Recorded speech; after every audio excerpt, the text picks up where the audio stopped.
অয়ন্তী, কি হয়েছে তোমার? এমন অস্থির লাগছে কেন তোমাকে? কিছু কি বলবে?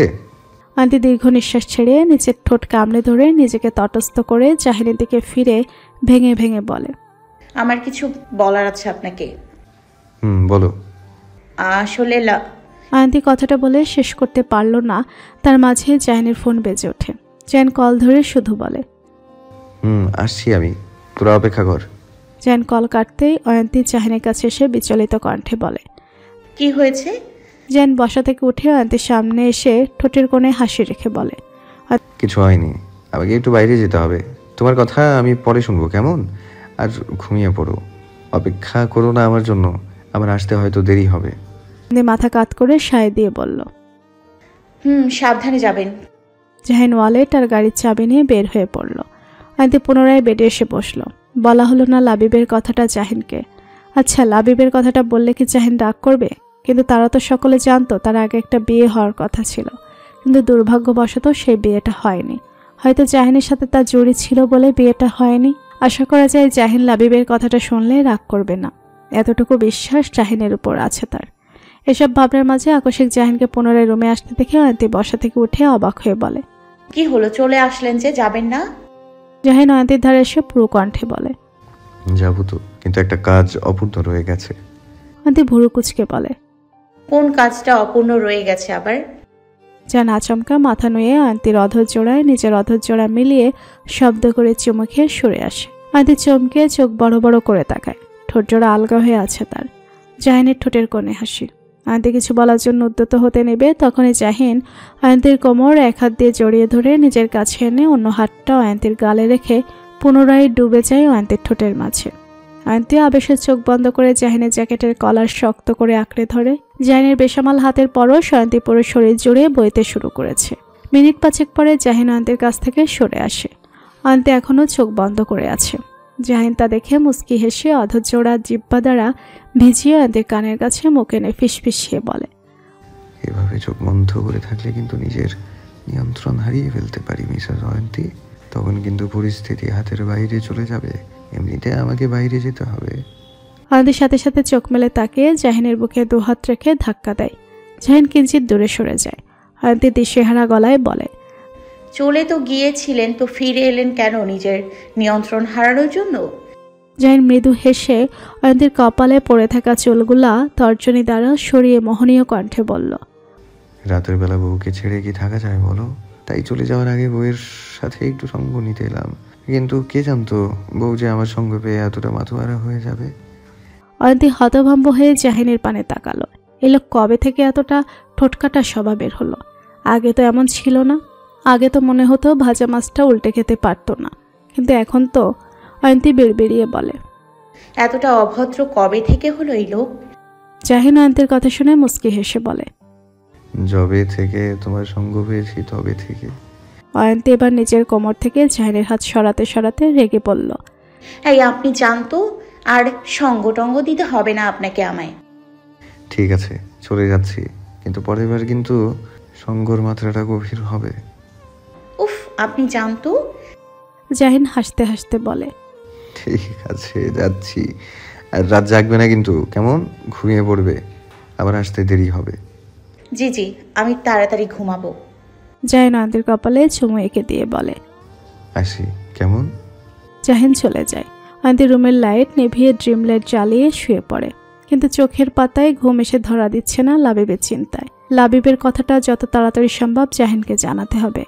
যারা কোচিং থেকে বের হয়ে দেখে অদূরে নুহাস প্যান্টের পকেটে হাত গুজে চোখে সানগ্লাস পরে গাড়ির সাথে হেলান দিয়ে দাঁড়িয়ে আছে। কত সুদর্শন লাগছে দেখতে লোকটাকে। যারা ঠোঁটের কোণে বিস্তৃত হাসির রেখা ফুটে উঠল। অদূরে দাঁড়িয়ে থাকা ছেলেটা তার প্রেমিক, ইস ভাবতেই তো সর্বাঙ্গে প্রশান্তির ঢেউ খেলে যাচ্ছে। নুহাস যারাকে দেখার সাথে সাথে হাত উঁচু করে হাই দেয়। যারা দাঁড়িয়ে না থেকে নুহাসের দিকে অগ্রসর হয়। কোচিং ছুটি হওয়ার দরুন অনেক মেয়েরা আছে, তার মধ্যে কিছু মেয়ে নুহাসের দিকে তাকিয়ে আছে। সেটা দেখে যারা দাঁতে দাঁত চেপে নাকের পাটা ফুলিয়ে মনে মনে বলে, শাকচুন্নির দলেরা, তোদের নজর ঠিক কর, সামনে দাঁড়িয়ে থাকা মানুষটা একান্ত আমার, বুঝলি? যারা নুহাসের সামনে এসে দাঁড়ায়। যারার এমন থমথমে চেহারা দেখে নুহাস প্রশ্ন করে, কি হয়েছে? সুন্দর মুখটা এমন বাংলার পাঁচের মতো করে রেখেছো কেন? যারা গম্ভীর গলায় বলল, এমনি চলো, আর এখানে দাঁড়িয়ে থেকে শো অফ করতে হবে না। যারা কথাটা বলেই ধপ ধপ পায়ে হেঁটে প্যাসেঞ্জার সিটে গিয়ে বসে পড়ে। নুহাস চারপাশটায় নজর বুলিয়ে বুঝতে পারল আসল ব্যাপারটা। নুহাস নিঃশব্দে হেসে ড্রাইভিং সিটে বসে ড্রাইভ করায় মনোযোগ দিল। গাড়ির মাঝে পিনপিন নীরবতা, কারো মুখে কোনো কথা নেই। নুহাস আর চোখে একবার চুপচাপ যারার দিকে তাকায়। এতটা জেলাস? অবশ্য প্রত্যেকটা মেয়ে তার প্রিয় মানুষটার পাশে অন্য কোনো মেয়েকে দু চোখে সহ্য করতে পারে না। আকস্মিক যারা চেঁচিয়ে বলে ওঠে, নুহাস ভাই, গাড়ি থামাও, জলদি গাড়ি থামাও।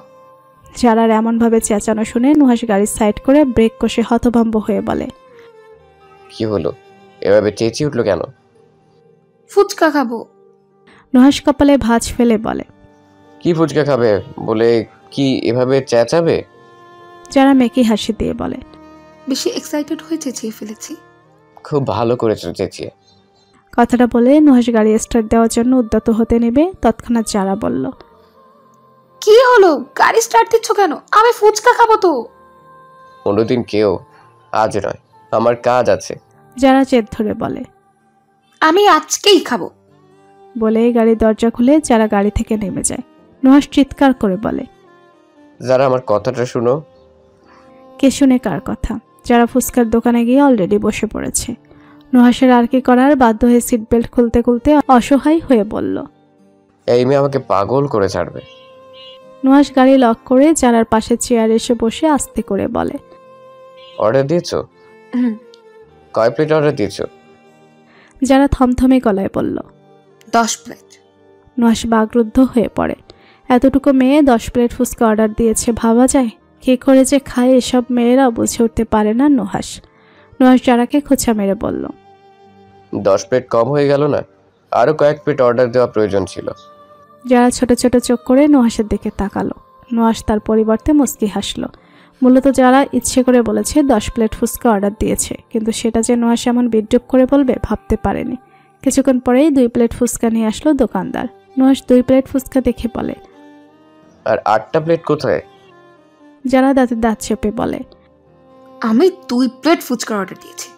নুহাস ভুরু উঁচু করে বলে, ও আচ্ছা আচ্ছা, ঠিক আছে, খাওয়া শুরু করো। যারা ফুচকা খাচ্ছে আর তীক্ষ্ণ চোখে সামনের দিকে তাকিয়ে আছে। অদূরে একটা গাছের নিচে নুহাস একটা মেয়ের সাথে হেসে হেসে কথা বলছে। হঠাৎ করে কোথা থেকে একটা মেয়ে এসে বলছে তারা নাকি দুজনে এক কলে ইউনিভার্সিটির ফ্রেন্ড ছিল। আর দেখো নুহাস কেমন নির্লজ্জের মতো 32 পাটি দাঁত বের করে হাসছে। মনে হচ্ছে জীবনে হাসেনি কোনোদিন। ইচ্ছে করছে দাঁতগুলো ভেঙে দিতে। যারা দাঁতে দাঁত চেপে বলে, দাঁড়াও, তোমার হাসি আমি বের করছি। যারা উঠে গিয়ে দোকানদার মামাকে বলল, মামা, 4-5টা বোমাই মরিচ দিয়ে একটা ফুচকা বানিয়ে দিন তো। দোকানদার মামা হতভম্ব হয়ে বলল, এত ঝাল খাবেন? আপনি দিন। আচ্ছা। যারা ফুচকা বানিয়ে এনে নিজের প্লেটে রাখে। প্লেটে আরো 4টা ফুচকা আছে। নুহাস মেয়েটার সাথে কথা বলে এসে যারাকে বলল। ফুচকা খাওয়া শেষ? যারা বিরক্তিকর গলায় বলল, তাহলে 4টা ফুচকা।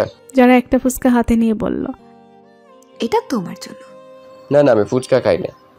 আজকে খেলে কিচ্ছু হবে না, নাও নাও। যারা ফুচকা খাওয়ানো নিয়ে এতটা জোরাজোরি করতে দেখে সন্দেহ হলো নুহাসের।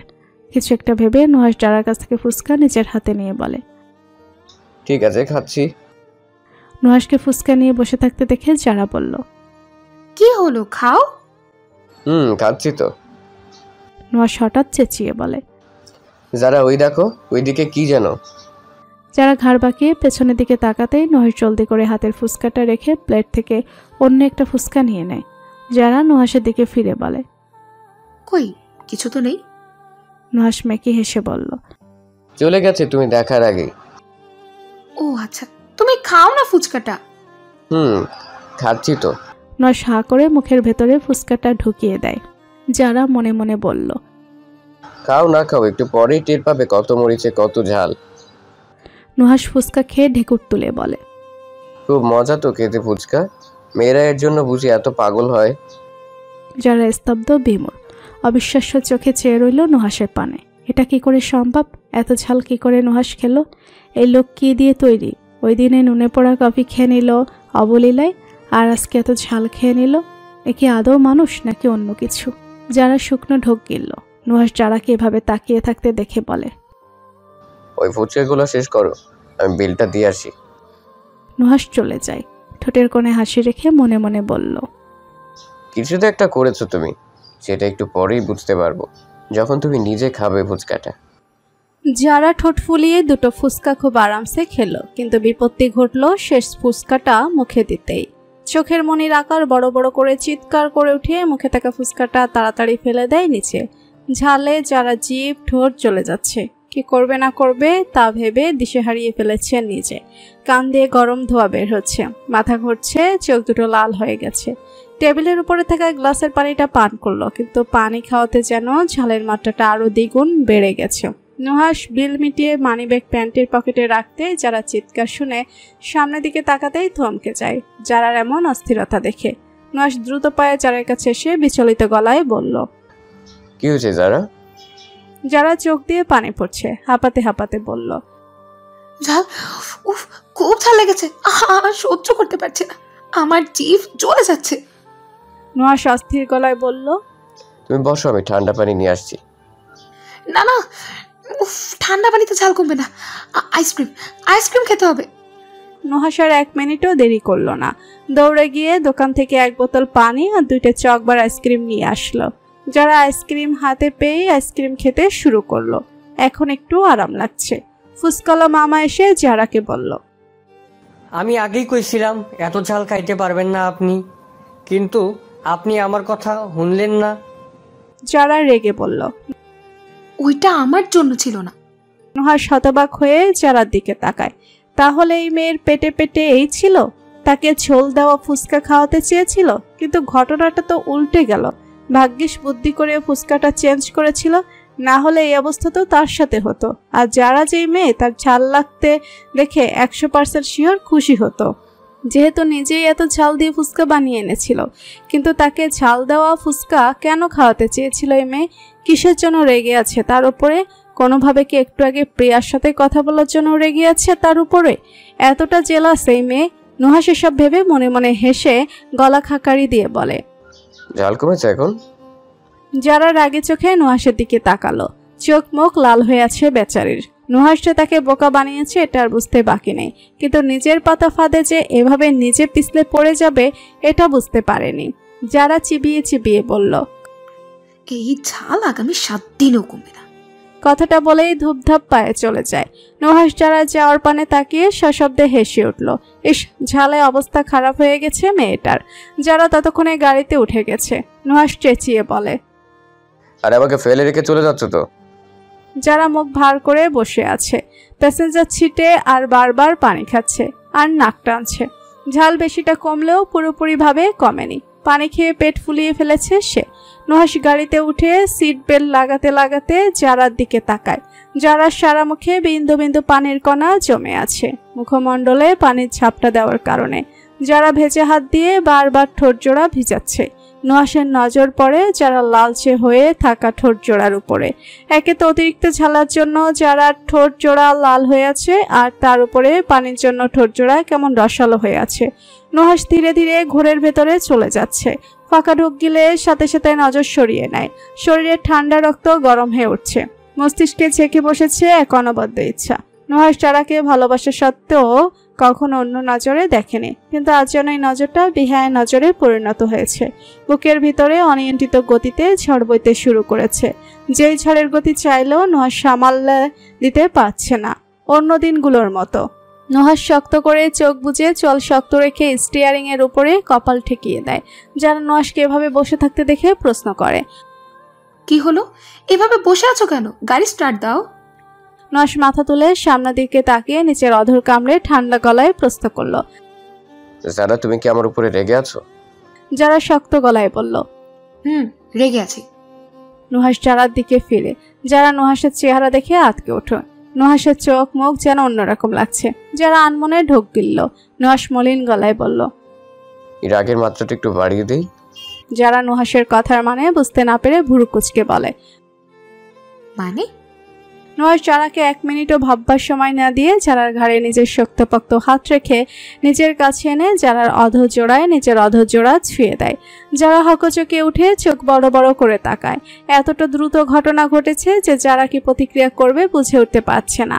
দম আটকে রেখেছে যারা, পুরো শরীর শক্ত হয়ে গেছে, তার হাত দুটো মুঠোবন্দি করে রেখেছে। বুকের হৃদযন্ত্রের ক্রিয়া বন্ধ হয়ে গেছে। কেটে যায় কয়েক মুহূর্ত। নুহাশ ধীরে ধীরে সরে আসে যারার নিকট থেকে। যারা হাঁপ ছেড়ে বাঁচে। এতক্ষণ দম আটকে রাখার জন্য কয়েকবার যারা জোরে জোরে শ্বাস ফেলল। নুহাশ যারার কাছ থেকে সম্পূর্ণরূপে সরে না গিয়ে যারার মুখটা নিজের দুহাত দিয়ে আবদ্ধ করে যারার কপালে নিজের কপাল ঠেকায়। যারা চোখ খিচে রেখেছে। নিজের মুখের উপর আশ্রে পড়ছে নুহাশের উত্তপ্ত শ্বাস। কিয়ৎক্ষণ পরেই ভেসে আসে নুহাশের অপরাধী কণ্ঠস্বর। সরি জান, আই এম রিয়েলি সরি। আমি এমনটা করতে চাইনি, কিন্তু নিজেকে শত চেষ্টা করেও আটকে রাখতে পারলাম না। নুহাশ চোখ জোড়া বন্ধরত অবস্থায় কথাগুলো বলে। যারা এখনো বুঝে উঠতে পারছে না সে কি বলবে বা তার কি বলা প্রয়োজন এই মুহূর্তে। আর এটাকে কি আদৌ কোনো গভীর চুম্বন বলে কিনা সন্দেহ। শুধু ঠোঁটে ঠোঁট ছুঁয়েছে, তাতেই নুহাশ নিজেকে এতটা অপরাধী মনে করছে। কেটে যায় কয়েক মুহূর্ত। যারা কোনো সারা শব্দ না পেয়ে নুহাশ সরে গিয়ে যারার দিকে পূর্ণ দৃষ্টিতে তাকালো। চোখ জোড়া বন্ধ করে রেখেছে। নুহাশ হাসলো। ঝালে নাকের অগ্রভাগ লাল হয়ে আছে। নুহাশ কিছু বলতে নিবে, সাথে সাথে ফোন বেজে ওঠে তার। নুহাশ যারাকে ছেড়ে ফোন হাতে নিয়ে দেখে জাহিন কল করেছে। নুহাশ নিজেকে ততস্থ করে কল ধরতে ওপাশ থেকে জাহিনের কণ্ঠস্বর ভেসে আসে। কই তুই? জানিস না আজ সমাবেশ আছে? ভাই আসছি আমি 10 মিনিটের ভিতরে। যারাকে বাড়িতে পৌঁছে দিয়ে আসছি। জলদি আয়। নুহাশ কল কেটে দ্রুত হাতে গাড়ি স্টার্ট দিল। গাড়ি ড্রাইভ করার ফাঁকে নুহাশ যারার দিকে তাকালো। মেয়েটা ঠোঁটের উপরে হাত ঠেকিয়ে বাইরের দিকে তাকিয়ে আছে। রেগে আছে নাকি অভিমান করে আছে বুঝতে পারছে না নুহাশ। তার এখন নিজের উপরে ক্রোধ সৃষ্টি হচ্ছে। কেন নিজের হৃদয়ে জমে থাকা সুপ্ত অনুভূতিগুলা নিয়ন্ত্রণ করতে পারলো না? যদি করতো তাহলে তো এমনটা হতো না। নুহাশ জোরে নিঃশ্বাস ছাড়লো। গাড়ি এসে থামলো শেখ ভিলার সামনে। যারা নুহাশকে কিছু বলার সুযোগ না দিয়ে ঝড়ের বেগে পেছনের সিট থেকে কলেজ ব্যাগ নিয়ে গাড়ি থেকে নেমে যায়। নুহাশ যারা বলে ডাক দিতে গিয়েও থেমে যায়। অনিমেষ ভঙ্গিতে যারা যাওয়ার পানে চেয়ে রইল। যারা মিলিয়ে যেতেই দাঁতে দাঁত চেপে চাপা গলায় চেঁচিয়ে স্টিয়ারিং এর সাজরে বাড়ি মারে। হাতে ব্যথা পেলেও সেটা সহ্য করে নেয় দাঁত কামড়ে। যারা কি তাকে খুব খারাপ ভাবছে? হয়তো ভাবছে না হলেও এই ঘটনাটার পর একটি বারও তার দিকে ফিরে তাকায়নি। নুহাশ স্টিয়ারিং শক্ত হাতে ধরে বলে, কি করে বসলি তুই এটা নুহাশ? কি করে সবটা ফেস করবে এবার? এই ভয়টার জন্যই নুহাশ নিজের অনুভূতিগুলা যারার কাছে ব্যক্ত করতে চায়নি। আগে তাও নিজেকে নিয়ন্ত্রণ করে রাখতে পারত, এটা ভেবে যারা তার মনের কথা জানে না। কিন্তু এখন যারা সবটা জানে, যার জন্য নুহাশের অনুভূতিগুলা পেয়ে বসে। মরিয়া হয়ে ওঠে যারা সান্নিধ্য যাওয়ার জন্য। আগে ভাগেই তাকে নিয়ন্ত্রণে আনতে হবে। যারার কাছে পিঠে তাকে এখন থেকে কম যেতে হবে, না হলে অঘটন একটা ঘটিয়ে দিবে সে। সময় পেরিয়ে যাচ্ছে, তাকে সমাবেশে পৌঁছাতে হবে। তাই আর দেরি না করে সমাবেশে যাওয়ার উদ্দেশ্যে রওনা হলো। যারা দৌড়ে নিজের রুমে এসে দরজা লাগিয়ে বিছানাতে বসিয়ে বুকের বাঁ পাশটা শক্ত করে চেপে ধরে হাঁপাতে থাকে। অধঃজোড়া কামড়ে ধরে। ধীরে ধীরে ঠোঁটের উপরে নিজের বাঁ হাত নিয়ে যায়। এখনো মনে হচ্ছে যেন নুহাশের অধঃজোড়ার নরম পরশ তার অধরে ছুঁয়ে আছে। নুহাশ তার ঠোঁট ছুঁয়েছে এটা ভেবেই যারার কায়া কেঁপে উঠছে। হৃদস্পন্দনের গতি অস্বাভাবিকভাবে বেড়ে যাচ্ছে। নুহাশের সামনে কি করে যাবে এবার সে? গেলেই তো লজ্জায় লাল হয়ে যাবে। যারা এসব ভেবে বালিশে মুখ গুজে পা দুটো নাচাতে শুরু করে। এটা কি হয়ে গেল তার সাথে আজ? সন্ধ্যা হয়ে গেছে। গোটা দুনিয়া জুড়ে অন্ধকার নেমে এসেছে। দুনিয়াতে যেমন অন্ধকার নেমে এসেছে, তেমনি শেখবাড়ির সকলের মুখ আধারে ডুবে গেছে। খবর এসেছে জাহিন যে সমাবেশের ডাক দিয়েছিল সেখানে গোলাগুলি হয়েছে। গোলাগুলির মাত্রা এতটাই বৃদ্ধি পেয়েছিল যে পুলিশের ফোর্স পর্যন্ত নামানো হয়েছে। বাড়ি থেকে জাহিনকে কল করলেও নুহাশ কল ধরে শুধু আমরা ঠিক আছি বলে কল কেটে দেয়। এরপর হাজার কল করলেও কেউ কল ধরেনি। তবে মাঝখানে একবার জাহিন কল করে কড়া গলায় বলে দিয়েছে, বাড়ি থেকে যেন কেউ এক পাও বের না হয়। যে যেখানে আছে সেখানে থাকার জন্য বলে। রিহান বের হতে চেয়েছিল, কিন্তু ভাইয়ের হুমকি শুনে বাড়ি থেকে বের হওয়ার সাহস পায়নি। দেখা যাবে নিজে বাড়ি থেকে বের হয়ে সমস্যা কমার বদলে সমস্যা আরো বাড়িয়ে দিবে। তখন জাহিনকে ওকে রক্ষা করার জন্য ছুটাছুটি করতে হবে। সবকিছুই ঠিকঠাক ছিল। বিশাল বিস্তৃত মাঠের একপাশে বড় করে স্টেজ বাঁধা হয়েছে। সেই স্টেজের সামনে সারি সারি বেঁধে ময় মুরব্বী থেকে শুরু করে স্কুল কলেজ পড়ুয়া ছেলেরা দাঁড়িয়ে আছে জাহিনের ভাষণ শোনার জন্য। চারিদিক থেকে চেঁচামেচির আওয়াজ ভেসে আসছে। সবাই অপেক্ষা আছে তাদের নেতা কখন এসে স্টেজে উঠবে। সবার অপেক্ষার পালা শেষ করে জাহিন স্টেজে উঠে মাইক হাতে নিয়ে প্রথমে সবাইকে উদ্দেশ্য করে গম্ভীর ভারী গলায় সালাম দেয়। জনগণরাও সকলে সালামের জবাব দিয়ে চুপ করে জাহিনের ভাষণ শুনছে। সবকিছুই ভালো চলছিল, কিন্তু হঠাৎ করে মাঠের এক কোণা থেকে ভেসে আসলো এক বিকট শব্দ, যেই শব্দে পুরো এলাকাটা কেঁপে ওঠে। সবাই হুড়োহুড়ি করা শুরু করে দিয়েছে নিজের প্রাণ বাঁচানোর জন্য। জাহিন বিস্ময় করে দৃষ্টি ফেলে মাইক হাতে নিয়ে সামনের দিকে তাকিয়ে আছে। কি হচ্ছে এখানে? নুহাস দৌড়ে এসে জাহিনকে বলল, ভাই চলো এখান থেকে, গোলাগুলি শুরু হয়ে গেছে। জাহিন চেঁচিয়ে বলে ওঠে, এসব হলো কি করে? নিশ্চয়ই কোনো বিরোধিতা দল এমনটা করছে। ধীরে ধীরে গোলাগুলির মাত্রা বাড়তে শুরু করলো। জাহিন দ্রুত পায়ে স্টেজ থেকে নামতে গেলে কোথা থেকে ভারী এক পাথর এসে কপালে লাগে।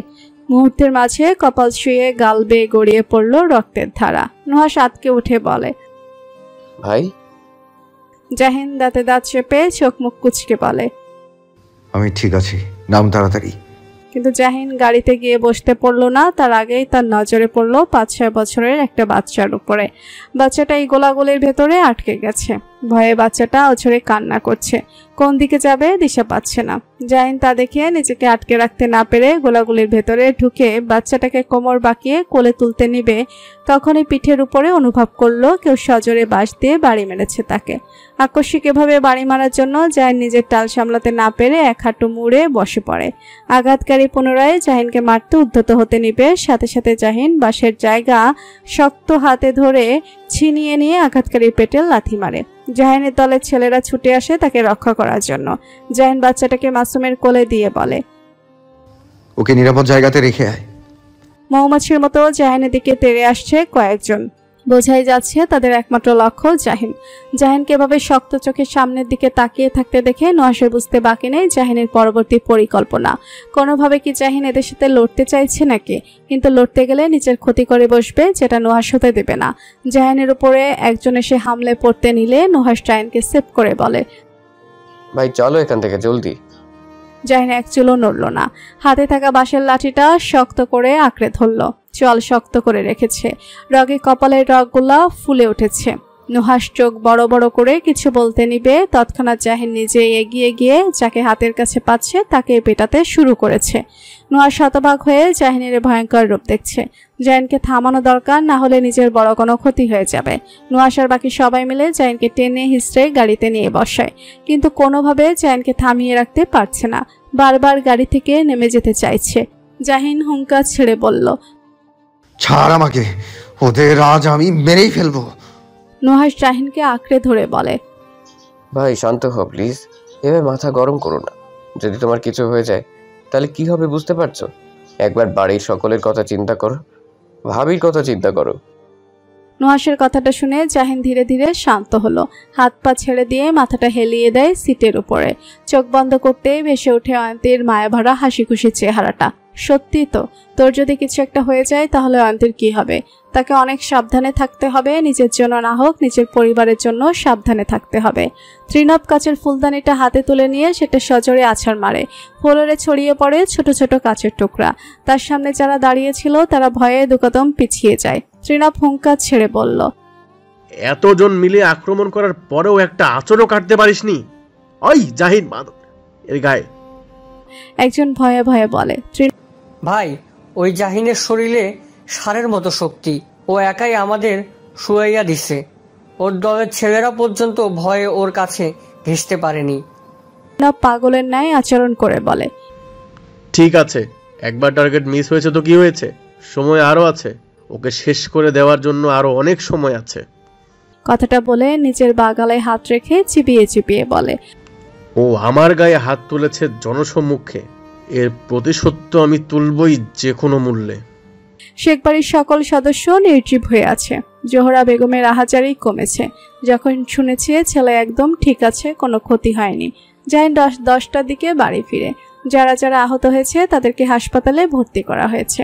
আর জাহিন নিজে থেকে সকলের চিকিৎসার দায়িত্ব নিয়েছে। যেহেতু ওর সমাবেশে যোগ দেওয়ার জন্যই সকলে আহত হয়েছে। গাড়ির শব্দ শুনে জোহরা বেগম বাসা থেকে উঠে বাড়ির বাইরে বের হওয়ার জন্য উদ্যত হতে নেবেন, তখনই জাহিন ভেতরে প্রবেশ করে। ছেলেকে দেখে জোহরা বেগম নিজেকে ধরে রাখতে না পেরে ছেলের বুকে হামলে পড়ে কাঁদতে শুরু করে। অয়ন্তী স্বামীকে অক্ষত অবস্থায় দেখে স্বস্তির নিঃশ্বাস ছাড়ে। দেয়ালের সাথে শরীরটা হেলিয়ে দিয়ে দীর্ঘ নিঃশ্বাস ছাড়ল। এতটা সময় নিজেকে কিভাবে যে শক্ত রেখেছে একমাত্র ও ছাড়া কেউ জানে না। জাহিন মাকে শান্ত করার জন্য বলে, আমি ঠিক আছি, একদম ঠিক আছি, দেখো কিচ্ছু হয়নি আমার। জোহরা বেগম মাথা তুলে ছেলের পানে তাকিয়ে ধরা গলায় বলেন, তাহলে কপালে কিসের ব্যান্ডেজ তোর? ওইটা আসলে দরজার লোহার সাথে লেগে একটু ছিলে গেছে। মায়ের সাথে একদম মিথ্যা কথা বলবি না। সত্যি বলছি আমি। যারা দরজার পানে তাকিয়ে আছে। একটা টেনশন থেকে মুক্তি পেয়েছে, ভাই তার সুস্থ আছে, কিন্তু নুহাস আসছে না কেন এখনো? নুহাসের আবার কোনো ক্ষতি হয়ে যায়নি তো? এমন সময় নুহাস এসে ভেতরে প্রবেশ করে। নুহাসকে অক্ষত দেখে যারা চোখ বন্ধ করে স্বস্তির নিঃশ্বাস ত্যাগ করলো। কারো কোনো ক্ষতি হয়নি, বাঁচা গেল। জোহরা বেগম আরেক ছেলেকে সুস্থ সবল দেখে জাহিনকে ছেড়ে নুহাসের গায়ে মাথায় হাত বুলিয়ে বলেন, ঠিক আছিস বাবা? নুহাস মৃদু হেসে বলল, ঠিক আছে বড় মা। জোহরা বেগম এবার রেগে বলেন, তোদের জন্য চিন্তা করতে করতে একদিন আমি স্ট্রোক করে বসবো, দেখে নিস। জাহিন কপট রাগ দেখিয়ে বলে, উফ মা, কি উল্টাপাল্টা কথা বলছো বলো তো, আমরা একদম ঠিক আছি। আজহার শেখ সহজ গলায় বলল, ভাবি এবার ওদের ছাড়ো, ওরা গিয়ে একটু বিশ্রাম নিক, ধকল তো কম যায়নি ওদের উপর দিয়ে। তোরা তোর ঘরে যা। জাহিনের নজর পড়ে বাবার দিকে। আজমান শেখ ছেলের চোখের সাথে চোখ মিলতে নিজের রুমে চলে যান। জাহিন ঠের বুঝতে পারছে বাবা তাকে নিয়ে দুশ্চিন্তায় ছিল। মুখে যাই বলুক, ছেলের জন্য সারাক্ষণ ভীত হয়ে থাকেন, সেটা মুখ দেখলেই বোঝা যায়। জাহিন দীর্ঘ নিঃশ্বাস ছাড়ল। অদূরে দাঁড়িয়ে থাকা অয়ন্তীর দিকে তাকালো। চিন্তায় মেয়েটার মুখ একটুখানি হয়ে গেছে। জাহিন ধীর পায়ে হেঁটে অয়ন্তীর কাছে আসে। অয়ন্তী হাজার চেষ্টা করেও চোখের পানিটা ধরে রাখতে পারেনি। গাল বেয়ে গড়িয়ে পড়ল নোনা জল। জাহিন আলতো হাতে চোখের পানিটা মুছে ধীরে বলল, রুমে চলো। জাহিন অয়ন্তীর ছোট হাতটা নিজের হাতের মুঠো নিয়ে সিঁড়ি বেয়ে নিজের ঘরে চলে যায়। জোহরা বেগম ছেলে আর ছেলের বউয়ের যাওয়ার পানে তাকিয়ে মৃদু হাসলো। জাহিন আর অয়ন্তীর সম্পর্কটা যে এত জলদি পূর্ণতা পাবে এটা ভাবেনি উনি। নুহাস যারাকে পাশ কেটে চলে যেতে নিলে থেমে গিয়ে বলে, যারা তুমি ঠিক আছো? যারা নুহাসের দিকে না ফিরে আস্তে করে বলে, সরি ফর এভরিথিং। কথাটা বলে নুহাস সিঁড়ি বেয়ে নিজের ঘরের দিকে অগ্রসর হয়। যারা ভুরু কুচকে তাকিয়ে আছে। আর কতবার সরি বলবে এ লোক? কি এমন অন্যায় করছে যার এতটা ডেসপারেট হতে হবে? এবার কি এই একটা সামান্য কারণের জন্য তাদের মাঝে দূরত্ব বাড়িয়ে দিবে নুহাস? রিহান ভুরু কুচকে বোনের দিকে তাকায়। বোনকে এমন উদাস হতে দেখে বোনের কাছে এসে বলে, কি হয়েছে? কিছু না। যারা কথাটা বলে আর এক মুহূর্ত দাঁড়ালো না, ত্রস্ত পায়ে সিঁড়ি বেয়ে উপরে চলে যায়। রিহানের কেমন জানি সন্দেহ লাগছে বোনের হাবভাব দেখে। রিহান বিড়বিড় করে বলে ওঠে, ভাইয়ের মতো তুইও কি কারোর প্রেমে পড়েছিস? যারা কথাটা বলে কিছুক্ষণ থেমে পুনরায় বলে, প্রেমে পড়িস না বোন আমার, প্রেমে পড়িস না। এই প্রেম যে বিষের থেকেও ভয়ঙ্কর। একবার এই বিষ পান করলে পুনরায় এই বিষ থেকে পরিত্রাণ পাওয়া কিন্তু সম্ভব নয়। অয়ন্তী জাহিনের গলা চাপটে জড়িয়ে জাহিনের কোলে বসে আছে বাচ্চাদের মতো। জাহিনের ঠোঁটের কোণে মুচকি হাসি। হাসি যেন তার থামছে না বইয়ের এমন অবস্থা দেখে। অয়ন্তী বারবার নাক টানছে, এতটাই কান্না করছে যে নাক দিয়ে পানি ঝরছে ক্রমাগত। প্রথম দিকে অয়ন্তী নিজেকে শক্ত রাখতে পারলেও জাহিন ফ্রেশ হয়ে আসার পর জাহিনের মুখে মরার কথাটা শুনে নিজেকে ধরে রাখতে পারেনি, অঝরে কাঁদতে শুরু করে। জাহিন অনেক কষ্টে বউকে নানান কথা বলে কান্নাটা থামিয়েছে, কিন্তু কান্না থামালে কি হবে? বারবার ফুফিয়ে উঠেছে আর ঘন ঘন নাক টানছে। জাহিন নরম গলায় বলল, হয়েছে তো, এবার ফুপানো বন্ধ করো। অয়ন্তী অভিমানী গলায় বলল, আমি ফুপালে আপনার কি? আমারই সব। আমার বউ এভাবে কান্না করবে আর আমি সেটা চেয়ে চেয়ে দেখবো, তেমন স্বামী আমি নই। বউ তো এমনি এমনি কাঁদিনি, বউকে স্বামী কাঁদিয়েছে। আচ্ছা সরি, আর কখনো এমন কথা বলবো না। আপনি খুব খারাপ। জাহিন নিঃশব্দে হেসে বলে, জানি তো। খুব বাজে স্বামী। সত্যি খুব বাজে স্বামী আমি। জাহিন কিছুটা সময় চুপ করে রয়ে ধীর গলায় ডাক দেয়, অয়ন্তী, হুম, ধরো আমার কিছু একটা হয়ে গেল, তখন তুমি কি করবে? রাগে অয়ন্তীর নাকের পাটা ফুলে উঠছে। এই লোক কখন থেকে উল্টাপাল্টা কথা বলে যাচ্ছে। মন চেয়েছে জাহিনের মাথার সমস্ত চুলগুলা টেনে ছিঁড়ে ফেলতে, কিন্তু অয়ন্তী নিজের রাগটা সামলিয়ে রিনটি নিয়ে গলায় বলল, আরেকটা বিয়ে করব, তারপর ওই বেটার লগে সুখে শান্তিতে সংসার করব। জাহিন টের বুঝতে পারছে অয়ন্তী যে ইচ্ছে করে এমন কথা বলছে। জাহিন অয়ন্তীর কথার সাথে পালা দিয়ে বলে, আমায় ভুলে যাবে? ভুলে যাব একেবারে, আপনার নামটা আমার হৃদয় থেকে মুছে দিব। জাহিন মৃদু হেসে অয়ন্তীকে দুহাত দিয়ে শক্ত করে জড়িয়ে ধরে অয়ন্তীর বুকে মাথা রেখে চোখ বন্ধ করে আড়ষ্ট কণ্ঠে বলল, এত সহজে আমাকে ভুলতে পারবে না মিসেস অয়ন্তী। আপনার শরীরের প্রত্যেকটা অঙ্গের রন্ধ্রে রন্ধ্রে আমার ভালোবাসার গভীর ছোঁয়া আছে, তাই এই গভীর ভালোবাসাময় ছোঁয়াগুলো এত সহজে ভুলতে পারবেন না। অয়ন্তী জাহিনকে জড়িয়ে ধরে পরম আবেশে চোখ বন্ধ করে মিহিস্বরে বলে, আমি আপনাকে ভুলতে চাই না নেতামশাই, কোনো দিনও ভুলতে চাই না। মৃত্যুর পরেও আমি আপনাকে স্মরণে রাখতে চাই। জাহিন চোখ মেলে তাকিয়ে কিছু একটা ভেবে পড়ল। আচ্ছা, মাঝে মাঝে তোমার এটা ভেবে আফসোস হয় না যে কি এক লোককে বিয়ে করেছো যার জন্য প্রতিনিয়ত তোমাকে চিন্তায় থাকতে হয়? অয়ন্তী ভুল কুচকে চোখ মেলে তাকায়। এবার জাহিন একটু বেশি বেশি বাড়াবাড়ি করছে। এই লোককে থামানো দরকার। কখন থেকে মুখে যা আসছে তাই বলে যাচ্ছে। অয়ন্তী হাত কামড়ে ধুম করে জাহিনের পিঠে আস্তে করে কিল মেরে বসে। আকস্মিক পিঠের উপরে এভাবে কিল মারাতে জাহিন ব্যর্থতায় আর্তনাদ করে ওঠে। অয়ন্তী হকচকিয়ে উঠে জাহিনের আর্তনাদ শুনে। সে তো এত জোরে কিল দেয়নি, তাহলে জাহিন এভাবে আর্তনাদ করে উঠল কেন? অয়ন্তী তড়িৎ বেগে জাহিনের কাছ থেকে দূরে সরে এসে বিচলিত গলায় বলল, কি হয়েছে? আমি তো এত জোরে কিল দেইনি যার জন্য আপনি এতটা ব্যথা পাবেন। জাহিন চোখ বন্ধ করে দাঁত চেপে বলল, আমি ঠিক আছি অয়ন্তী, কিছু হয়নি তো আমার। অয়ন্তীর মনে সন্দেহের সৃষ্টি হলো। জাহিনের চোখ মুখ অন্যরকম হয়ে উঠল। ঠোঁটে ঠোঁট চেপে রেখেছে। জাহিন তার কাছ থেকে কিছু একটা লুকাতে চাইছে। পিঠে হয়তো কিছু হয়েছে যেটা জাহিন তার কাছ থেকে আড়াল করতে চাইছে। দেখতে হবে পিঠে কি হয়েছে যার জন্য জাহিন এতটা কষ্ট পেল এই সামান্য কিল দেওয়ার কারণে। অয়ন্তী হাত বাড়িয়ে জাহিনের গায়ে পরিহিত শার্টের বোতাম খুলতে নিলে তৎক্ষণাৎ জাহিন অয়ন্তীর হাত ধরে বাধা দিয়ে বলে, কি করছো? হাতটা ছাড়ুন, আমি দেখব। জাহিন ভীত গলায় বলল, দেখবে মানে কি? কি দেখবে? আপনাকে দেখব। তো দেখো, বারণ করেছে কি? কিন্তু তার জন্য শার্টের বোতাম খুলতে চাইছো কেন? আপনার পিঠে কি হয়েছে সেটা দেখার জন্য শার্টের বোতাম তো খুলতেই হবে। জাহিন ভরকালো। তার পিঠ যদি একবার অয়ন্তী দেখে তাহলে এই মেয়ে নিশ্চিত পাগল হয়ে যাবে। আটকাতে হবে অয়ন্তীকে, না হলে এই মেয়ে কান্না করতে করতে চোখের 12টা বাজিয়ে দেবে। জাহিন মেকি হেসে বলল, আমার পিঠে আবার কি হবে? আমার পিঠে কিছু হয়নি তো। অয়ন্তী জেদ ধরে বলল, তাও আমি দেখব। দেখি হাত সরান। শার্ট খুললে আমার ঠান্ডা লাগবে অয়ন্তী। লাগুক ঠান্ডা। আর এমনিতে আপনি কয়েকদিন ধরে বেশিরভাগ খালি গায়েই থাকেন। অয়ন্তী, আমার কথাটা শুনো। অয়ন্তী জাহিনের দিকে কটমট করে তাকিয়ে বলল, হাতটা ছাড়ুন। শেষমেশ অয়ন্তীর জেদের কাছে জাহিন হার মানল। অবশেষে অয়ন্তী জাহিনের শার্ট খুলে জাহিনের পিঠ দেখতে অয়ন্তী আটকে উঠে জাহিনের পিঠের দিকে তর্জনী তাক করে বিস্ময় নিয়ে বলে,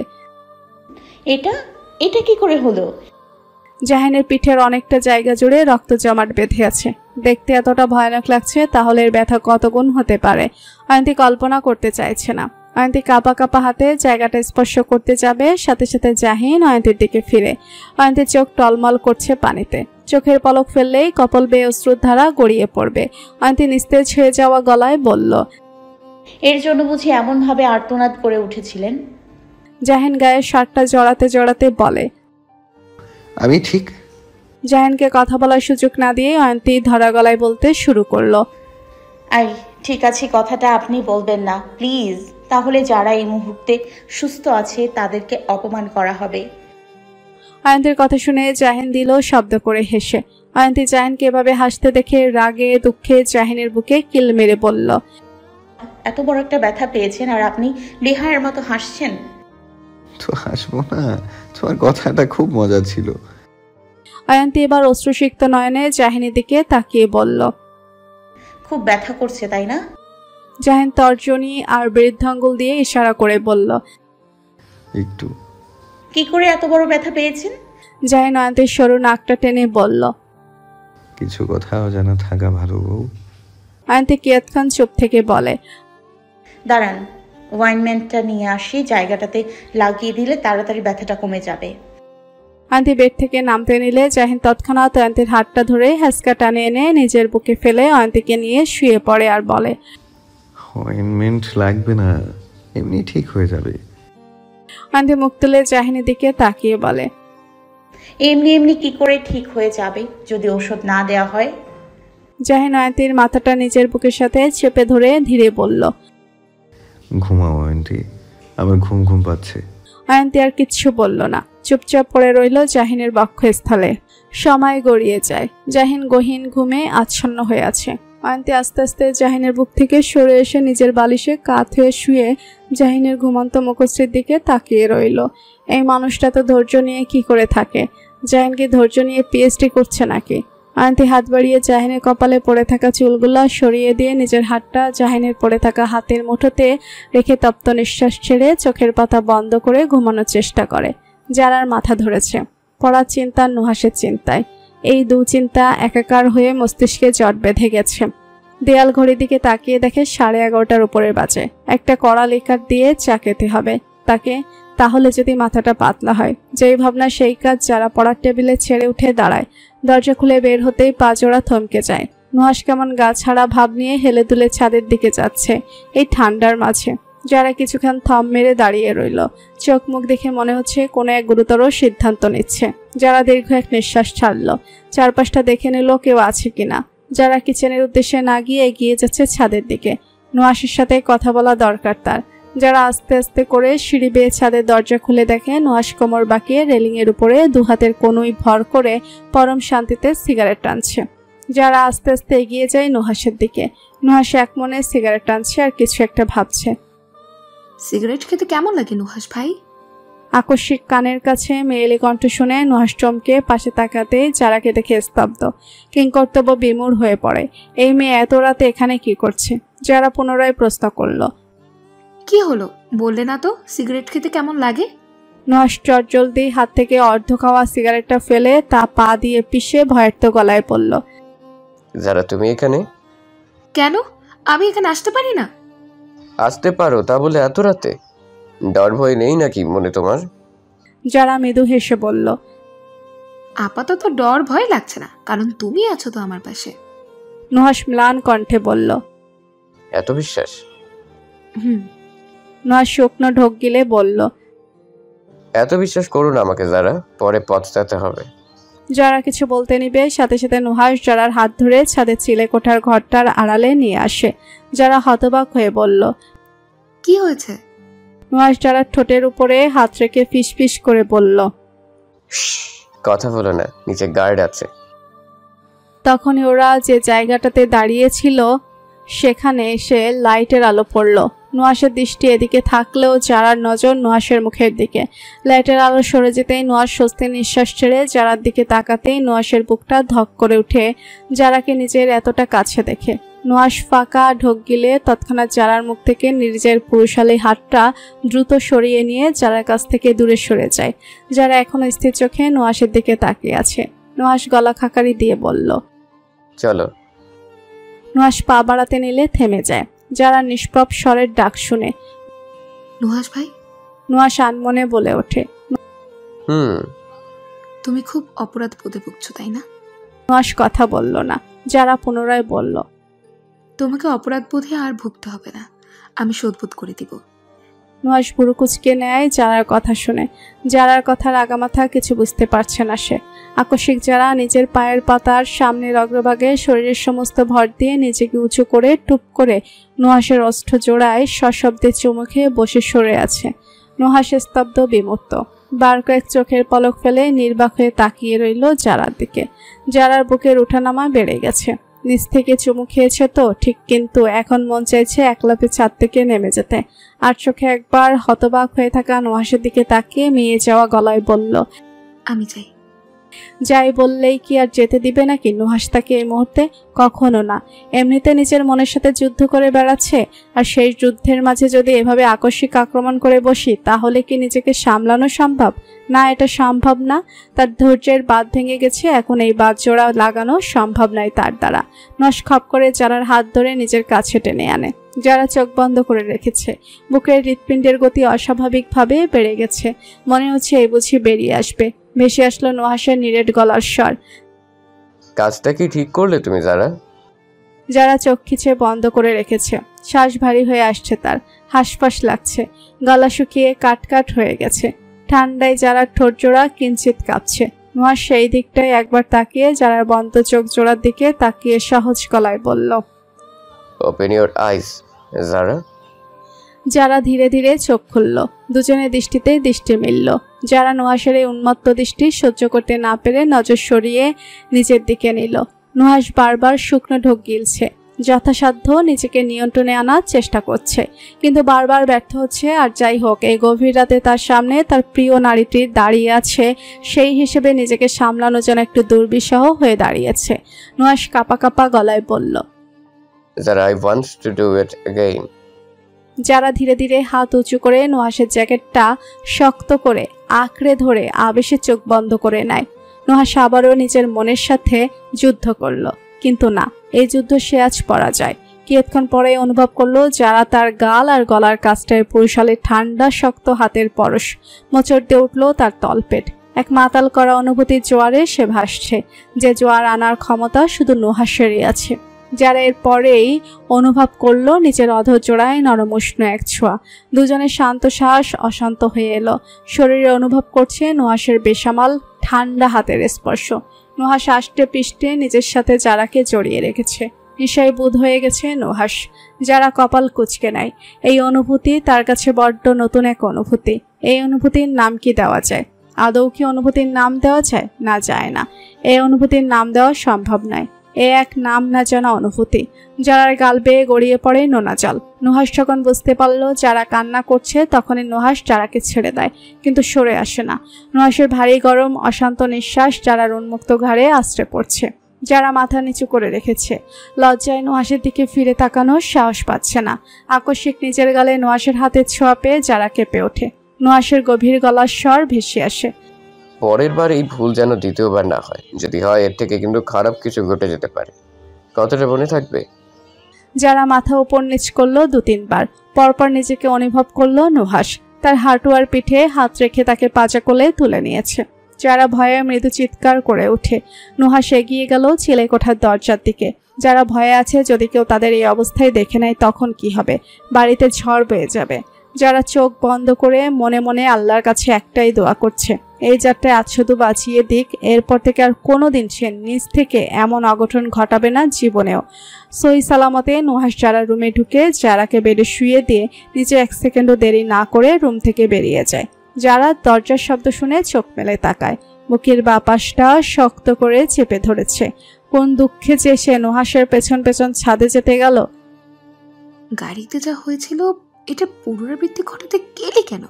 যদি না করতে তাহলে এমনটা হতো না। যারা এবার নিজেকে নিজেই হাজারটা গালি দিচ্ছে। একটা নতুন শিশির ভেজার সকাল। সূর্যি মামা পূব আকাশে উঁকি দিয়েছে। তার সোনালি আভা ছড়িয়ে পড়েছে সর্বত্র। কুয়াশা কেটে গেছে। শিশির কণা জমে আছে গাছের সবুজ পাতায়। তারই পানি টুপটাপ করে নিচে পড়ছে এক এক করে। সবুজ নরম দোর্বা ঘাসের উপরে জমে আছে শিশির কণা, যা মানুষের পায়ের সাথে পা লেগে ঝরে পড়ছে। তেমনি মনে হচ্ছে জাহিনের চোখে মুখে কেউ পানি ঝরে ফেলছে। জাহিন কপালে ভাঁজ ফেলে বিরক্তিকর চোখে তাকালো। চোখের সামনে দৃশ্যমান রূপে ভেসে উঠল এক রমণীর প্রতিচ্ছবি। যে রমণী নিজের ভেজা চুলগুলো দুহাত দিয়ে আলতো করে ঝাড়ছে, আর পানি এসে জাহানের চোখে মুখে পড়ছে। জাহান পুনরায় আবার চোখ বন্ধ করে আবার খুলল। আর মোড়া ভেঙে উঠতে নিলে পিঠে ব্যথা অনুভব করলো, কিন্তু দাঁত কামড়ে সেই ব্যথাটা সহ্য করে ধীরে ধীরে বেড থেকে নেমে অয়ন্তীর দিকে এগিয়ে আসলো। অয়ন্তী চোখ বন্ধ করে গুনগুন করে গান গাইছে আর চুল মুছতে মুছতে ব্যস্ত আছে। হঠাৎ করেই শাড়ি ভেদ করে কারো তপ্ত হাতের ছোঁয়া ঠান্ডা পেটের উপরে পেতে অয়ন্তী চমকে উঠে চোখ মেলে তাকায়। আয়নার দিকে তাকাতেই দেখে জাহিন ঘুম ঘুম চোখে আয়নার দিকে তাকিয়ে আছে। জাহিন মুস্কি হেসে অয়ন্তীর ভেজা কাঁধের উপর নিজের চিবুক ঠেকিয়ে অয়ন্তীকে জড়িয়ে ধরে। অয়ন্তী জাহিনের হাতের উপরে বাঁ হাত রেখে ধীরে গলায় বলল, উঠে পড়েছেন? পরে উঠেছেন? জাহিন চোখ বন্ধরত অবস্থায় বলল, হুম। ঠিক আছে, তাহলে ফ্রেশ হয়ে নিন, নাস্তা করে ঔষধ খেতে হবে। জাহিন ছাড়ল না, বরং নিবিড়ভাবে অয়ন্তীকে জড়িয়ে ধরল। অয়ন্তীর ঠান্ডা শরীরটা জাহিনের উষ্ণ শরীরের সাথে লেপ্টে আছে। অয়ন্তী মৃদু কেঁপে উঠে জাহিনের অবাধ্য ছোঁয়াগুলো এখনো নিজের শরীরে ছুঁয়ে গেলে না চাইতে আনমনে কেঁপে ওঠে। জাহিন অয়ন্তীর কানের কাছে মুখ এনে ফিসফিস করে বলে, এখনো আমার ছোঁয়া পেলে কেঁপে উঠতে হয় বুঝি? অয়ন্তী চুপ রইল, একটা রাও করল না। জাহিন পুনরায় আগের ন্যায় বলল, এত সকালে গোসল করেছো কেন? রাতে তো এমন কিছু হয়নি আমাদের মাঝে যার জন্য গোসল করতে হবে। অয়ন্তী লজ্জা পেল, মিনমিন করে বলল, রাতে কিছু হলেই বুঝি সকালে গোসল করতে হয়, এছাড়া গোসল করা যায় না বুঝি? জাহিন অয়ন্তীর ভেজা চুলে মুখ ডুবিয়ে বলল, চলো আবার যাতে গোসল করতে হয় তার ব্যবস্থা করি, তখন তুমি আর আমি একসাথে গোসল করব।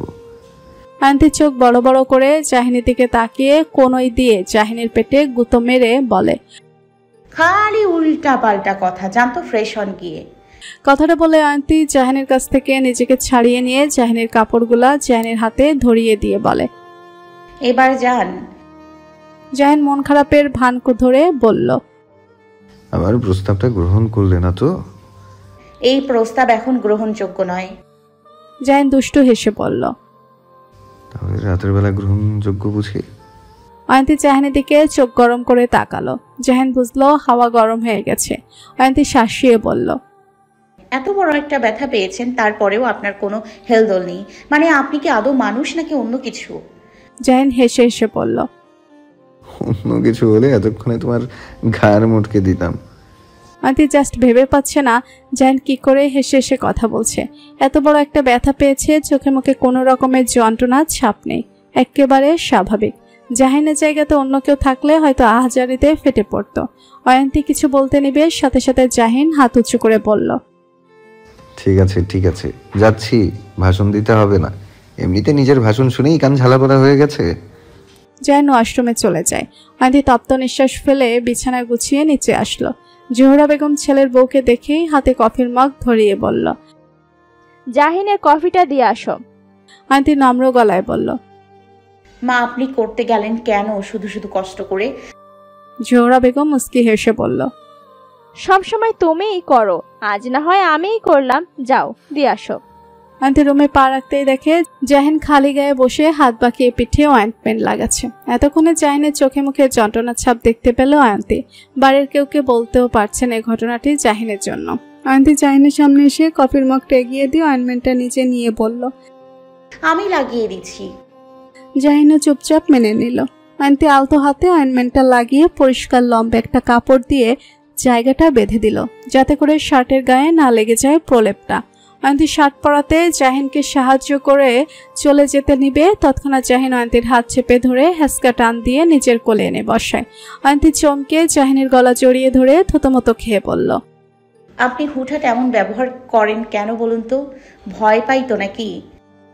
জাহিন অয়ন্তীর কপালে চুলগুলো সরিয়ে দিয়ে বলল, ওই দিন রাতে কি বলতে চেয়েছিলে পরে তো বললে না? অয়ন্তী ভুরু কুচকে বলে, আমি আবার কখন কি বলতে চেয়েছিলাম? আরে ওই যে ওই দিন রাতে তুমি কি একটা কথা বলতে চেয়েছিলে, তারপর আমার ফোন আসাতে চলে যেতে হয়েছিল। অয়ন্তীর মস্তিষ্ক নাড়া দিয়ে উঠল।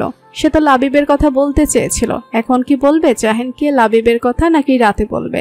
এখন তো জাহিন খাওয়া দাওয়া করে বের হবে, তার চেয়ে ভালো রাতেই বলবে। অয়ন্তীকে এমন নিশ্চুপ হয়ে বসে থাকতে দেখে জাহিন চিন্তিত গলায় বলল, কি হলো, কথা বলছো না কেন? কি বলতে চেয়েছিলে তুমি? অয়ন্তী নিজের ভাবনা থেকে বেরিয়ে এসে ভেঙে ভেঙে বলল, কিছু না, আমায় ছাড়ুন, আমার কাজ আছে। অয়ন্তী এক প্রকার পালিয়ে চলে গেল। জাহিন বোকার মতো অয়ন্তী যাওয়ার পানে তাকিয়ে রইল।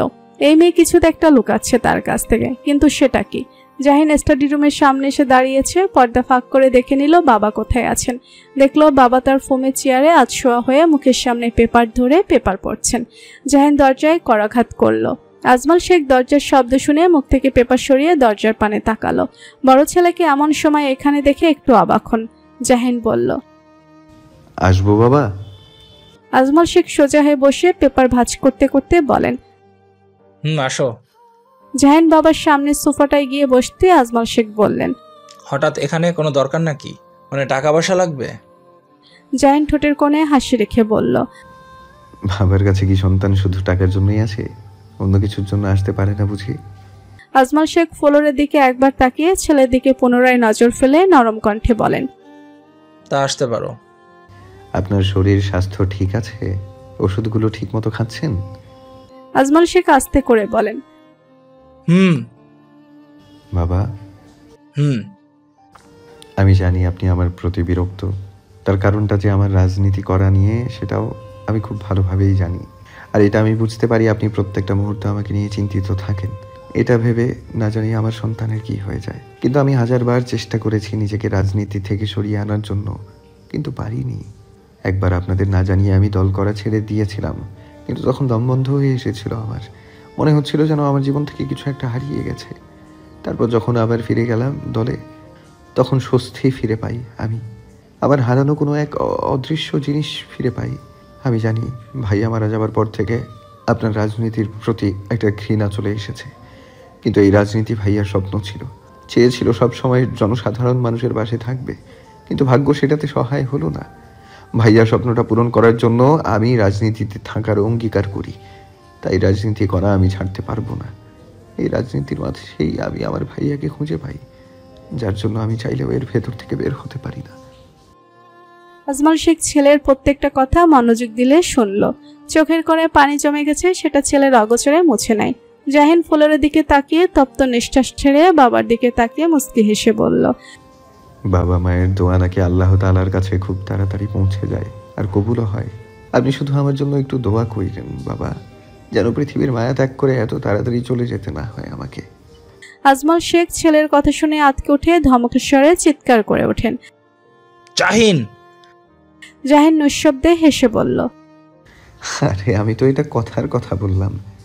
বেশি লায়ক হয়ে গেছো না তুমি? মুখে যা আসছে কখন থেকে তাই বলে যাচ্ছ, মুখে লাগাম টানো। আজমল শেখের চিৎকার চেঁচামেচির আওয়াজ শুনে বাড়ির সবাই এসে স্টাডি রুমের সামনে জড়ো হয়। জোহরা বেগম ভেতরে ঢুকে ভয়ে ভয়ে বললেন, কি হয়েছে? আজমল শেখ বসে থেকে উঠে দাঁড়িয়ে অন্যদিকে মুখ করে বলেন, তোমার ছেলেকে প্রশ্ন করো। জোহরা বেগম বিচলিত গলায় ছেলেকে বলেন, কি বলছিস তুই যে তোর বাবা এতটা উত্তেজিত হয়ে পড়লো? জাহিন মায়ের কানে কানে বলল, বেশি কিছু না, অল্প একটু ইমোশনাল ব্ল্যাকমেইলের ডোজ দিলাম তোমার 35 বছরের সংসার জীবনের ভালোবাসার প্রতি পরমেশ্বরকে। জোহরা বেগম ছেলের বাহুতে থাপ্পড় মেরে বললেন, কি বলেছিস তুই? তোমার প্রতি পরমেশ্বরের কাছ থেকে জেনে নিও। জাহিন চলে যাওয়ার জন্য উদ্যত হতে নিবে, তখনই আজমল শেখের ব্যতিব্যস্ত গলায় চেঁচিয়ে বললেন, তোরা তোমার অভদ্র ছেলেকে বলে দাও পরের বার যেন আমার কাছে এসে এসব আলতু ফালতু কথা না বলে। যদি এসে বলে তখন কিন্তু আমি ওকে চেলাকাট দিয়ে পিটাবো। ছোটবেলায় যেই মাইটটা ও খায়নি সেটাও বাবা হওয়ার বয়সে এসে খাবে বলে দিলাম। বলেই হনহনিয়ে ঘর থেকে বেরিয়ে যান। বাহিরে যারা দাঁড়িয়ে ছিল তারা জলদি চেপে গেল দরজার আড়ালে। অয়ন্তী আগে ভাগে এখান থেকে সরে গেছে। জাহিন হতবাক হয়ে তাকিয়ে রইল বাবার কথা শুনে। জোহরা বেগম ঠোঁট টিপে হেসে ছেলেকে বললেন, বাবা কি বলে গেল শুনলি তো? তাড়াতাড়ি বাবা হয়ে যা। হয়তো দাদা ভাই ডাক শুনতে চাইছে, তাই আকার ইঙ্গিত দিয়ে বোঝাতে চাইলো। জাহিন মায়ের দিকে ফিরে রাশভারী কণ্ঠে বলল, তোমরা চাইলে আর আমি টুক করে একটা বাচ্চা গাছ থেকে পেরে নিয়ে এসে অয়ন্তীর কোলে দিয়ে দিব। বাচ্চা হতে সময় লাগবে, সাথে ধৈর্যও লাগবে। বলেই ঘর থেকে বেরিয়ে গেল। কিন্তু জোহরা বেগম চিন্তিত হয়ে পড়লেন, ছেলে কি এমন বাবাকে বলল যেটা শুনে এতটা রেগে গেল? জানতে হবে। অধিকাংশ রাজনৈতিক দল একটা প্রোগ্রামে এসে জড়ো হয়েছে। নির্বাচনের আগে এটাই লাস্ট প্রোগ্রাম। এই প্রোগ্রামে জাহিনের দল এসেছে। বলতে গেলে মেয়র পদে প্রাপ্তি যারা আছেন তারা সকলেই আছেন। এই প্রোগ্রামে অন্যান্য রাজনৈতিক দল যারা আছেন তারা সকলে বলছে এইবার জাহিন যাবে মেয়র পদে। এই কথাটা বেশিরভাগ মানুষ সমর্থন করলেও কিছু কিছু মানুষ কথাটা ঠিক হজম করতে পারছে না। প্রোগ্রাম শেষ হতে হতে প্রায় সন্ধ্যা হয়ে গেছে। একে একে সব দলেই বের হতে শুরু করেছে হল থেকে। হঠাৎ করে জাহিনের পা দুটো থমকে যায় কারো কথা কর্ণগোচর হলে। যে নিজের ঘর সামলাতে পারে না সে নাকি আবার সামলাবে রাষ্ট্র। জাহিন স্পষ্ট বুঝতে পারছে এই কথাটা তাকে ইঙ্গিত করে বলা হয়েছে, কিন্তু ও ঘর সামলাতে পারে না মানে কি বলতে কি চাইছে। জাহিন পেছন ফিরে তাকিয়ে দেখে ত্রিনব তার দিকে তাকিয়ে বাঁকা হাসছে। ত্রিনবের এই হাসি দেখে জাহিনের গা জ্বলে যাচ্ছে যেন। জাহিন ত্রিনবের দিকে দু কদম এগিয়ে এসে দাঁতে দাঁত চেপে বলল, কি বললে তুমি? ত্রিনব উপহাস করে বলল, আপনি কি কালা যে কানে কম শোনেন? জাহিন ঘাড় ঘুরিয়ে তপ্ত নিঃশ্বাস ছেড়ে ত্রিনবের দিকে তাকিয়ে বলল, ওই দিন চরটা খাওয়ার পর তোমার শিক্ষা হলো না দেখা যায়। ত্রিনব জাহিনের দিকে এগিয়ে এসে উদ্যত ভঙ্গিতে বলল, আমি ছোটবেলা থেকেই শিক্ষা নিতে পছন্দ করি না, বরাবরের মতোই আমি অশিক্ষিত থাকতে পছন্দ করি। ছোটর মতো থাকো। আমি কিভাবে থাকবো সেটা আপনার কাছ থেকে পরামর্শ নিতে চাই না। আপনি বরং নিজের মূল্যবান পরামর্শগুলো আপনার 2 টাকার পকেটে ভরে রাখেন।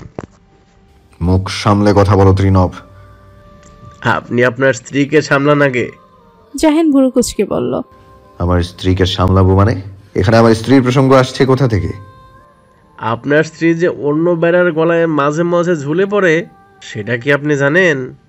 জাহিন হতভম্ব হয়ে বলল। মানে?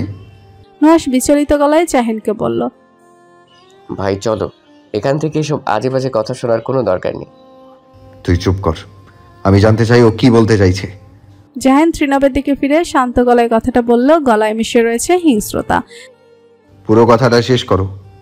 ত্রিনব অশালীন ভঙ্গিতে বলল, দেখলাম আপনার স্ত্রীকে দেখলাম ওই দিন শপিং মলে এক পুরুষের সাথে চিপকে লেগে রয়েছে। দেখে মনে হচ্ছে প্রেমিক প্রেমিকা। আহ কি ভালোবাসা! বউকে সামলান, না হলে তো আপনার মুখ পুড়িয়ে দিবে। জাহিন ত্রিনবের কলার ধরতে গিয়েও থেমে যায়। আশেপাশের সকলে তাদের দিকে উৎসুক নয়নে তাকিয়ে আছে। জাহিন ত্রিনবের ঘাড়ে হাত রেখে শক্ত করে ঘাড় চেপে ধরে চিবিয়ে চিবিয়ে বলল, আমার স্ত্রীর নামে যদি আর একটা উল্টোপাল্টা কথা বলেছ ত্রিনব, তাহলে আমার মুখ পুড়ে যাওয়ার আগে তোমার মুখ পুড়িয়ে দেব।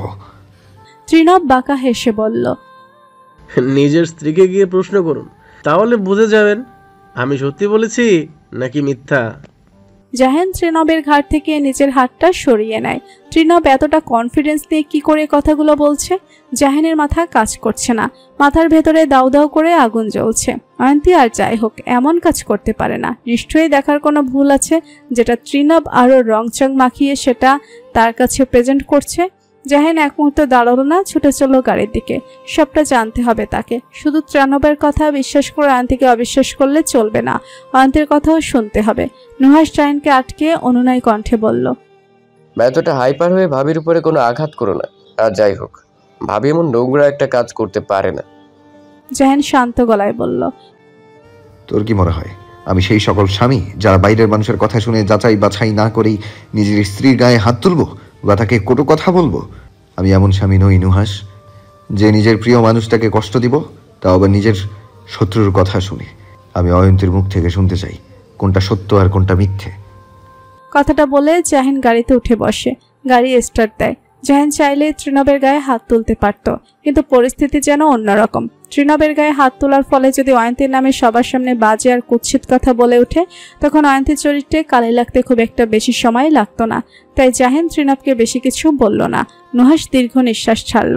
ত্রিনব নিজের গাড়িতে বসে বৃদ্ধাঙ্গুল ঠোঁটের উপরে রেখে বাঁকা হাসছে আর মনে মনে বলল, দাম্পত্য কলহ এমন একটা জিনিস যেটা দাম্পত্য জীবনে একবার কোনোভাবে ঢুকে পড়লে হাজার চেষ্টা করলেও অত সহজে নির্মূল করা সম্ভব হয় না। জাহিন আর অয়ন্তী মুখোমুখি বসে। জাহিন বাড়িতে এসে কিছু না বলে সকলের সামনে দিয়ে অয়ন্তীর হাত ধরে নিজেদের ঘরে নিয়ে আসে।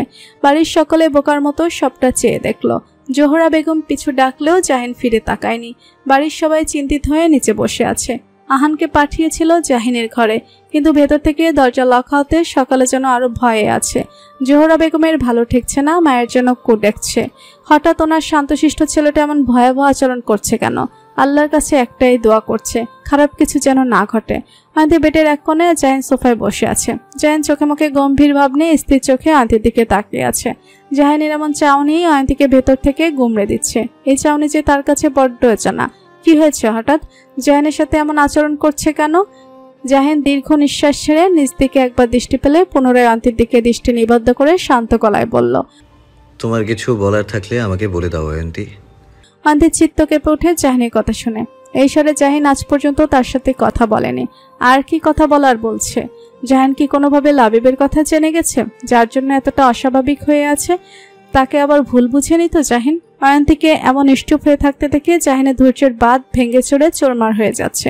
এই 31 বছরের জীবনে জাহিন এতটা অধৈর্যশীল কোনো বিষয় হয়নি যতটা আজ হচ্ছে অয়ন্তীকে মৌন থাকতে দেখে। জাহিন চোয়াল শক্ত করে কপট রাগ দেখিয়ে বলল, এভাবে চুপ করে থাকবে না অয়ন্তী, আমার কথার উত্তর দাও। আমার ধৈর্যের বাঁধ ভেঙে দিচ্ছে তোমার এই চুপ থাকা।